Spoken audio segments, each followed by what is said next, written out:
querida, eu quero ler para nós aqui, no livro de Jó, capítulo 1 de Jó, nos diz que ele era um homem íntegro, reto e temente a Deus e que se afastava do mal.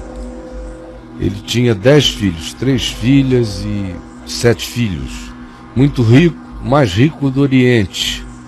Seus filhos se reuniam, se congraçavam, e enquanto seus filhos faziam isso, ele orava, pedindo a Deus que os filhos não pecassem e os santificava em Deus. No espírito da primeira epístola de João, capítulo 5, que diz que se você vir alguém pecar e não seja para a morte, ore por ele e o Senhor o salvará. Ele, muito antes dessa revelação explícita, já fazia isso de maneira intuitiva. Levantava-se de madrugada, orava ao Senhor, cobria seus filhos com oração, dizendo: talvez tenham pecado os meus filhos e blasfemado contra Deus em seu coração. E assim ele orava, pedindo a Deus: não leve em consideração qualquer que seja o equívoco da minha família. Até que chegou um dia em que Jó obviamente não sabia de nada, porque isso aconteceu numa outra dimensão, em que os Benai Elohim, os anjos, os filhos de Deus aqui chamados, vieram apresentar-se perante o Senhor, e Satanás veio entre eles a essa assembleia celestial.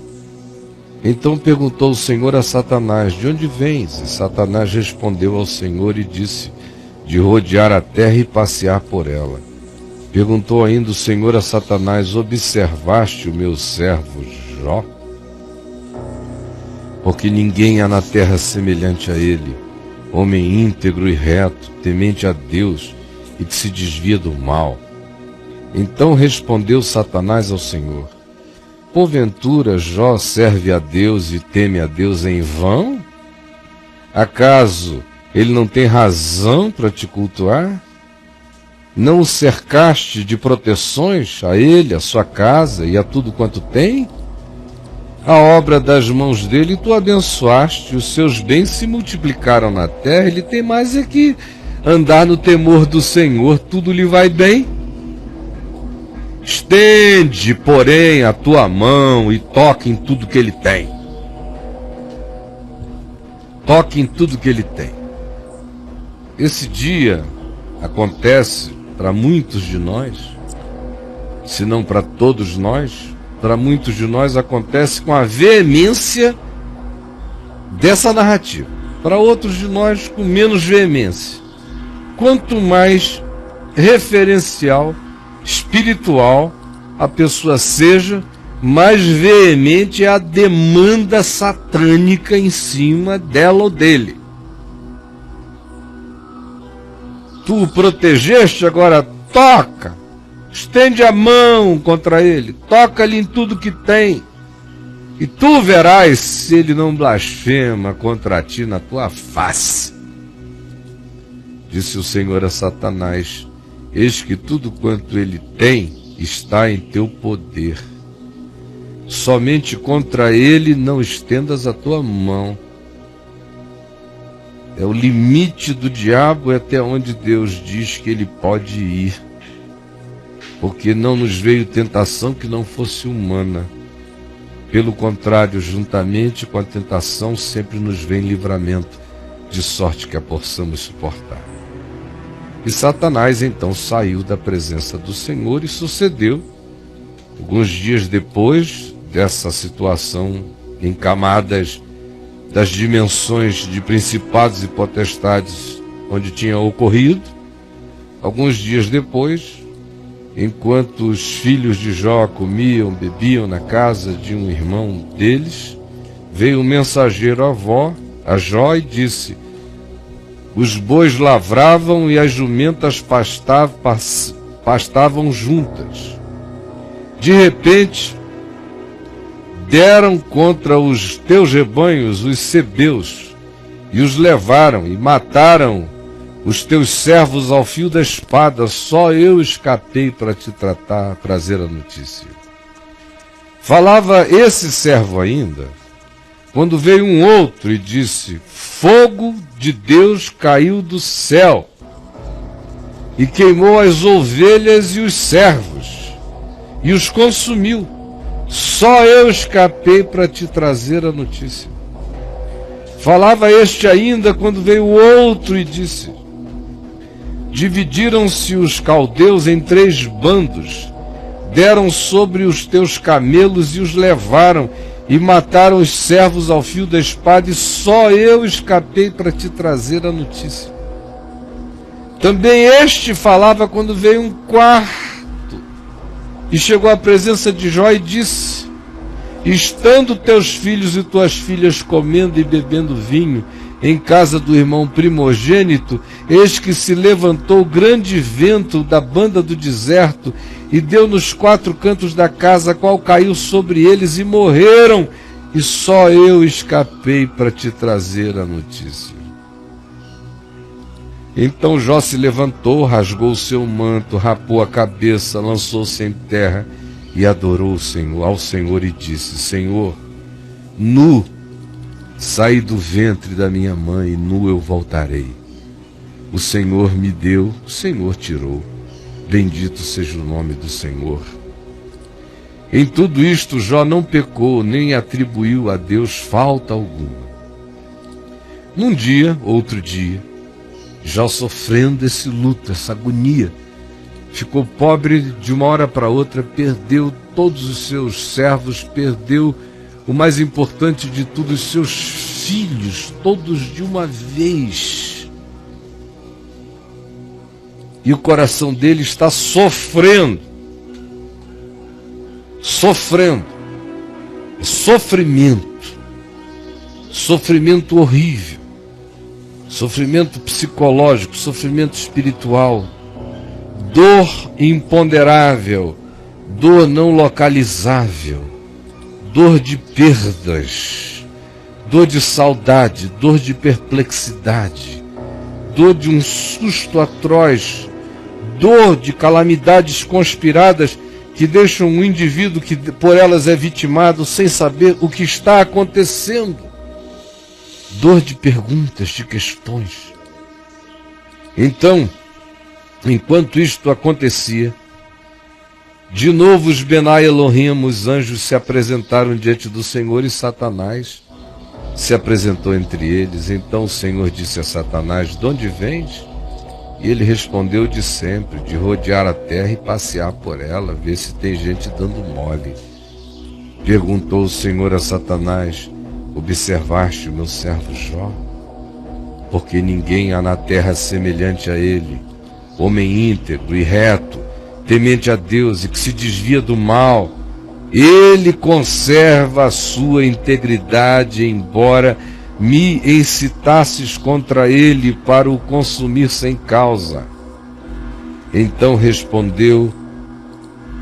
Satanás respondeu ao Senhor: ah, Deus, pele por pele, e tudo quanto o homem tem dará pela sua vida. Estende a tua mão, toca-lhe nos ossos e na carne com dor. Até agora ele só teve sofrimento. Acrescenta a esse sofrimento de perdas, de luto, uma dor. Dor na carne, dor nos ossos. E verás se a soma do sofrimento e da dor unidos não fará com que ele blasfeme contra ti na tua cara. Disse o Senhor a Satanás: eis que ele está em teu poder, mas poupa-lhe a vida, não tires a vida dele. E aqui está o limite de Satanás. Tem alguém que o detém. Então saiu Satanás da presença do Senhor e feriu a Jó de tumores malignos, desde a planta do pé ao alto da cabeça. E Jó, sentado em cinza, tomou um caco para com ele raspar-se os seus do pus, dos ferimentos. Depois nós vamos saber que isso tudo teve consequências enormes, atingiu os ossos, atingiu os órgãos, atingiu tudo. Ele ficou podre por dentro e por fora. Ele depois vem a dizer que ele se encheu de tanta aftosa, e a língua e a garganta dele se tomaram de tanto pus, que não só o odor externo era horroroso, mas o que vinha do seu hálito espantava qualquer um, até a sua mulher que fugiu dele. Então saiu Satanás e feriu a Jó, e Jó ficou assim. Então a mulher de Jó disse: ainda conservas a tua integridade? Amaldiçoa a Deus e morre. Quando a sua mulher, que também perdeu os mesmos filhos que você perdeu, que foi afetada pelas mesmas coisas que você foi, porque ela é sua consorte, chega e diz isso a você, é uma espada que não tem tamanho. Além de todos os sofrimentos, agrega-se mais esse sofrimento da atitude da mulher dele. E a esses sofrimentos soma-se agora essa dor física indizível. Mas Jó lhe respondeu a sua mulher: tu falas como qualquer doida. Temos recebido o bem de Deus e não receberíamos também o mal? Tivemos todos esses anos de bonança e nos achamos o que? As pessoas mais especiais da terra? Tu não vês que outras coisas semelhantes a essas acontecem com outras pessoas? Por que tu pensavas que nós éramos os únicos que passaríamos pela vida sem nenhuma dor, nenhum sofrimento, nenhum infortúnio? Em tudo isto não pecou Jó contra o Senhor, nem abriu os seus lábios para pecar. Aí chegam alguns amigos dele, Elifaz, Bildade, Zofar, e trouxeram com ele um outro jovem, que os quatro juntos vieram a aumentar os sofrimentos e as dores de Jó imensamente, tentando arrancar de Jó uma confissão de pecados, que explicasse para eles, que eram teólogos da teologia moral de causa e efeito, de que se tem alguma coisa acontecendo danosa e dolorida ou calamitosa na vida de um indivíduo, é porque tem uma causa que justifique tais efeitos. Essa era a interpretação kármica deles da vida, como é de praticamente todo mundo. Então esses indivíduos chegaram e o atazanaram a ponto de que Jó foi dizendo: olha, a minha dor nos ossos, o câncer de pele, a falência renal, toda a minha agonia, essa febre que não cessa, e esse luto pelos meus filhos, essa angústia de não poder mais fazer provimento para nada nem para ninguém, e a impotência total, e o abandono da minha mulher, tudo isso se me tornou muito menos doído do que vocês tentando me arrancar ainda uma explicação. Dar explicação ao absurdo dói mais do que sofrer o absurdo. E vocês ainda querem agregar ao meu sofrimento o sofrimento de entender o absurdo. Me deixem em paz. Me deixem em paz. Porque era absurdo. Não tinha, claro, nenhuma relação de causa e efeito. Algumas vezes tem, outras vezes não. Algumas vezes você semeia o mal e você o colhe já aqui, rápido. Outras vezes você o semeia, vai colhendo dentro de você, mas ninguém de fora nota. Outras vezes o homem vai andando no seu bom caminho, na verdade, na integridade, na justiça, e com o melhor coração, e de repente um monte de coisas lhe acontecem. Na realidade, ninguém sabe nada. A única coisa que me resta saber é que se eu amar a Deus mesmo, se eu o amar mesmo e confiar nele mesmo, tudo quanto eu não entendo, todos os absurdos que eu não compreendo, vão começar a trabalhar e conspirar para o meu bem, porque eu amo a Deus em nome de Jesus. Isso eu sei. Vai se transformar em bem para mim, embora eu não esteja entendendo nada. Eu confio nele e ando segundo a minha integridade.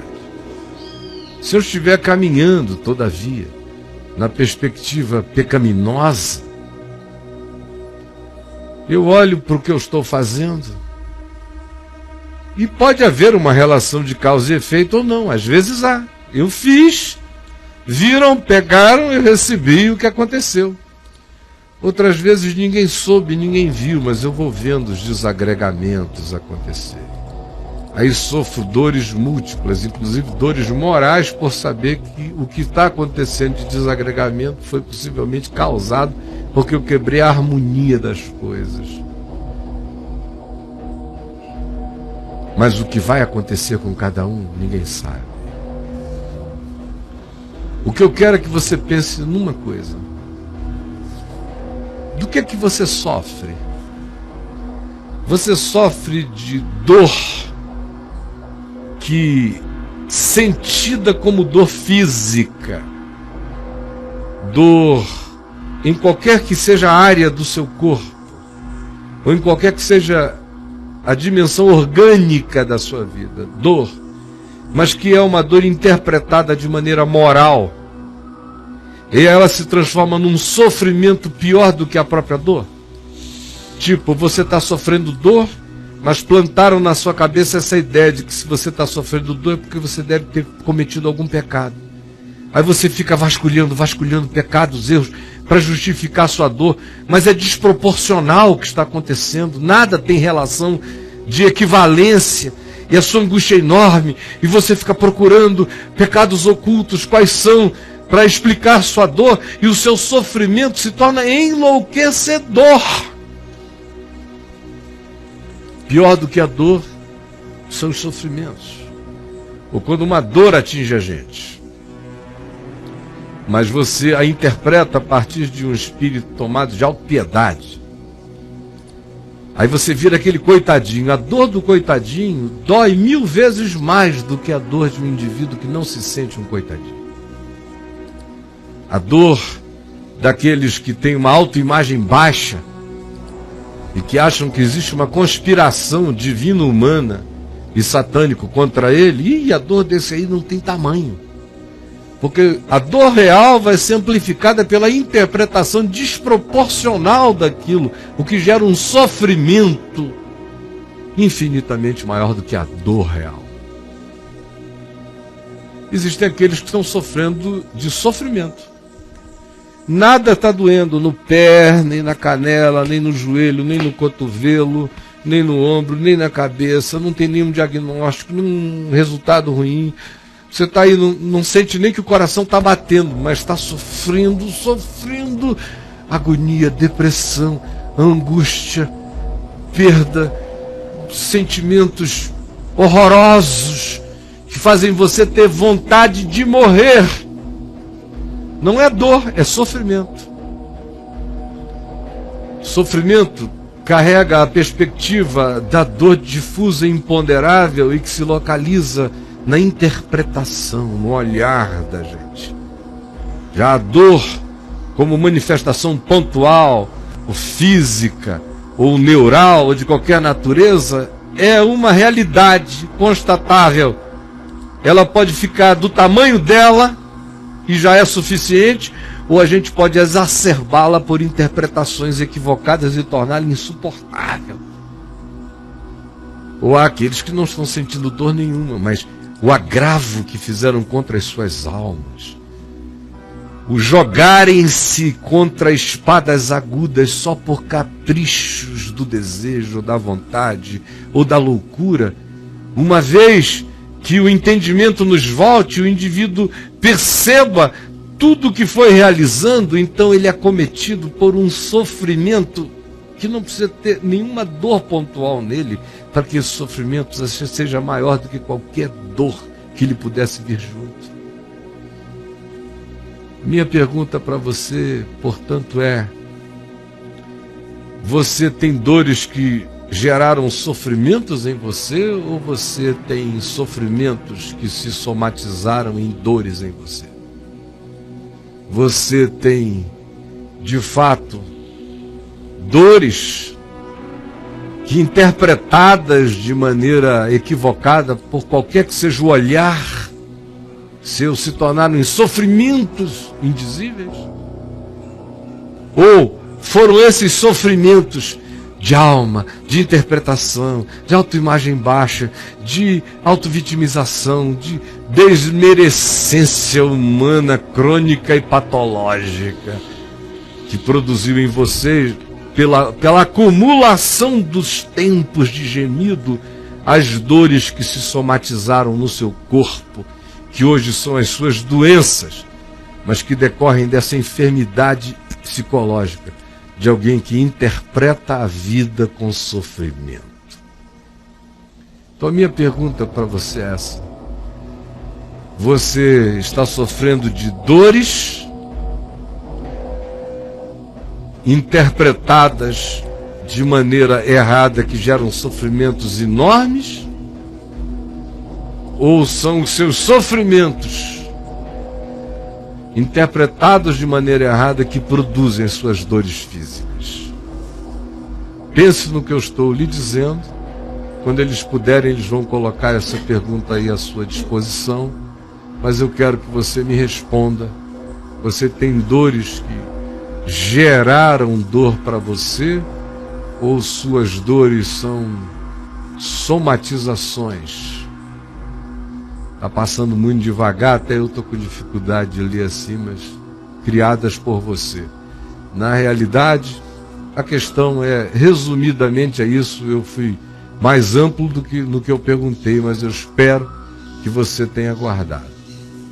Se são dores pontuais que, interpretadas de maneira negativa por você, geram sofrimentos indizíveis, ou se é essa autoimagem e essas outras coisas ligadas à estrutura fragilizada do seu ser, que interpreta a vida como sofrimento, tudo como sofrimento, que vão se somatizando e produzindo, de fato, doenças e dores físicas em você. E quando ambas se somam, fica uma situação horrorosa. Fica melhor do que o diabo pediu para conseguir fazer com Jó. Jó quase que chegou nesse momento de casar a dor com o sofrimento dele e não saber mais sair da viagem.